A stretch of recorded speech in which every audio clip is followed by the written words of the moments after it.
চাঁদপুরে নতুন ভূমি আইনে 2 বছরের কারাদণ্ড। মূলত আমরা যখন নতুন ভূমি আইন নিয়ে কথা বলি অনেকেরই চোখ কপাল উঠে যায়, বলে যে আসলে নতুন ভূমি আইনের কোনো ধরনের কার্যক্রম আরম্ভ হয়নি, কোনো ধরনের কার্যক্রম চলমান না, এগুলো এমনি বলি। মূলত আমার পেজ থেকে আমি যদি কোনো ধরনের তথ্য প্রচার করে থাকি, আপনাদেরকে কোনো ধরনের তথ্য শেয়ার করে থাকি, তাহলে অবশ্যই আপনারা জেনে নেবেন আমি সত্য তথ্যটা আপনাদেরকে প্রকাশ করব, আমি সত্য তথ্যটা আপনাদেরকে দেওয়ার চেষ্টা করি। মূলত চাঁদপুর সিনিয়র জুডিশিয়াল ম্যাজিস্ট্রেট আদালতে বিজ্ঞ বিচারক তন্ময় কুমার দে এর আদালতে নতুন ভূমি আইনে ভূমি অপরাধ প্রতিরোধ প্রতিকার আইন 2023-এর 7(2) ধারা ও 10 ধারায় আসামিকে 2 বছরের কারাদণ্ড দিয়েছে।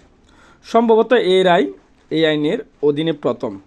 কিন্তু মূলত এই বিষয়টা কেন শেয়ার করলাম, যারা বলেন যে নতুন ভূমি আইনে যে মামলা চলমান বা মামলা কার্যক্রম শুরু হয়নি, মামলা কার্যক্রম চলমান না, আপনাদের উদ্দেশ্যে আজকের এই ভিডিওটা। কারো যদি এই রায়ের কপিটা যদি কারো প্রয়োজন হয় তাহলে অবশ্যই আমাকে হোয়াটসঅ্যাপের মধ্যে নক দিবেন, আমি আপনাদেরকে এই রায়ের কপিটা হোয়াটসঅ্যাপের মধ্যে দেব।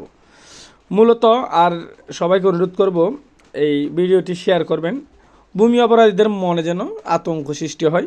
কারণ এই ভূমি আইনে মামলার মাধ্যমে কিন্তু সর্বপ্রথম একজন আসামিকে 2 বছরের কারাদণ্ড দিয়েছে আপনার চাঁদপুর সিনিয়র জুডিশিয়াল ম্যাজিস্ট্রেট।